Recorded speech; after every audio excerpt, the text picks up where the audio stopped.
Now that I am a 22-year-old adult, my dad tells me stories about the struggles we endured while we were kids. My dad was an immigrant of this country who worked as a construction laborer when my brothers and I were little. He had a permanent visa, thankfully, so I did not have to worry about not seeing him. He worked for a local construction company with some of his friends from high school and his brother. He did not enjoy his job, but he did it for us. As time went on, he became promoted at his job to being foreman of the company. He still did not enjoy it and always felt as if he could do more. Fast forward a couple years, and he began the business that he owns today called Paradise Construction.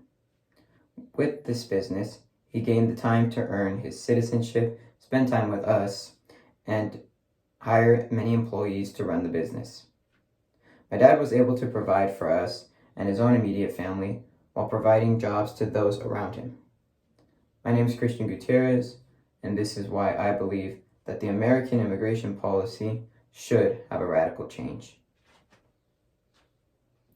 Immigrants have boosted the economy since the toll we took as a result of the global pandemic that began in 2020, known as COVID-19, coronavirus.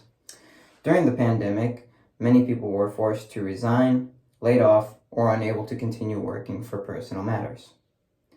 Despite the impact that the pandemic had on the U.S., the workers of this country persevered and continued to work or to find work for reasons bigger than themselves. Immigrants aiding in this workforce is what pulled the U.S. out of the hole that was dug as a result of the pandemic. According to Chairman Don Bayer, who wrote the article, "The contribution of immigrants are essential to U.S. economic growth and competitiveness," he stated, "Today about 64% of foreign-born are actively employed, strengthening the ongoing economic recovery and helping alleviate pressures that cause inflation, compared to about 59% of native-born workers." So you can see there's a large gap between the native-born and the foreign-born workers. The foreign-born workers are the ones who are putting in, the time and effort to go out and find these jobs and work the jobs that the native-born workers don't want to do. So they are here and they're working when the native-born workers don't want to. In addition to the amount of immigrant workers that help run the U.S. economy, they also help open up positions for the industries that they work in. Chairman Bayer explains, "Jobs in sectors like education and health services, where immigrants make up about 1 in 5 workers, help caretakers of all backgrounds, particularly women who perform a disproportionate share of unpaid care work, enter the labor force and grow the economy." So you can see that even with the foreign workers being in the workforce, they bring in even more workers. They open up more positions, just like how my dad did. He was a foreign worker, and in doing so, he gained experience and knowledge that he needed to bring in more workers. They open up more positions. They open up, more places for people to work in the economy. And these are ways that immigrants boost the economy during and after the global pandemic. While it is important that immigrants play a large role in boosting the American economy, there is also a level of responsibility and moral value that significantly motivates them to stay in the U.S. As I stated earlier, my dad was an immigrant to this country, and we were lucky that he had a permanent visa. I can't imagine the stress that we would have gone through if we were children at the time that he was applying for the visa and going through that long process. Unfortunately, many families in the U.S. do have to go through this unnecessary concerns for their loved ones, their immigrant loved ones. According to Samantha Artiga and Petri Ubri, who wrote "Living in an Immigrant Family in America, How Fear and Toxic Stress Are Affecting Daily Life, Well-Being, and Health," they explained, undocumented parents fear being deported and separated from their children. We hear stories all the time about children being locked up in cages and parents taken from their children, and their children kind of being left to get dealt with through these services, through the government. It's not okay. It's not okay how these children are literally stripped from their parents and just thrown into these systems of adoption and foster care, and without knowing or having a choice of their own. There really needs to be a system better in place where the parents can stay or take their children with them, or some kind of form where the children and the parents are not being separated, because that creates so much large levels of stress and anxiety, and I can't imagine what type of things they would have to go through. Not only do parents fear the worst when it comes to deportation, but one can imagine that many emotions go through the mind of the children as well. Artiga and Ubri continue by expressing, parents and pediatricians reported that children are manifesting fears in many ways.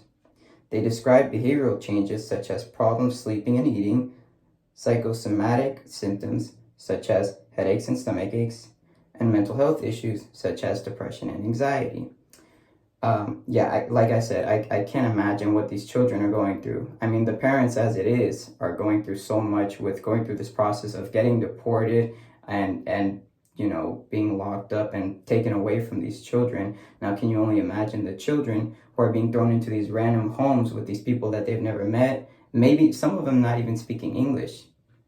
They get thrown into these homes, not speaking English. The parents don't speak Spanish or whatever language that they speak. I'm using Spanish as an example because that's the majority of the immigrants here.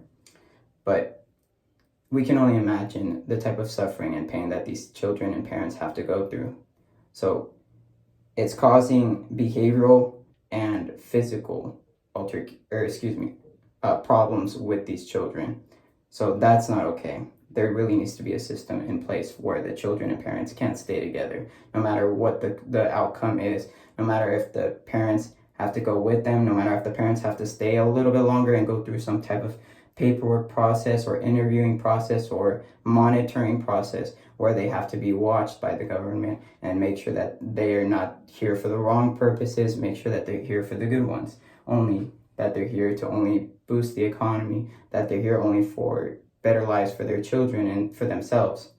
There needs to be a better system in place so that there isn't any of this going on. These are amongst many of the moral reasons why the U.S. should change the immigration policy. The U.S. should change the immigration policy in order to lift the worries of immigrant families and boost the economy with population and labor. That's the biggest way to boost the economy is population and labor. The more people we have working here, the more people we're going to have to bring in, the higher the economy is going to grow.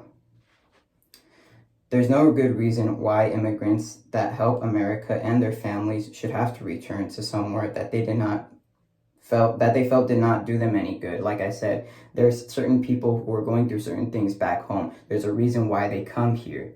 They don't come here just to bring in drugs or bring in crime like our former president Donald Trump had said. There are families that come here for better purposes, for better things for their children and for themselves, for their own families at home that can't come. The U.S. can only gain benefits from allowing immigrants into this country, so some possible solutions could include speeding up citizen eligibility process. I know it takes a couple of years for that, so we could speed up that process. Providing more permanent visas yearly. I believe it's 640,000 visas that can be provided yearly. If we bump that up, even maybe to like 1 million, I bet you we could boost the economy a lot more. And lowering the amount of deportation. Again, separating the children from the families cannot be good for their mental and physical health, as stated prior. With this change, I believe the U.S. only has more to gain than they have to lose. Thank you.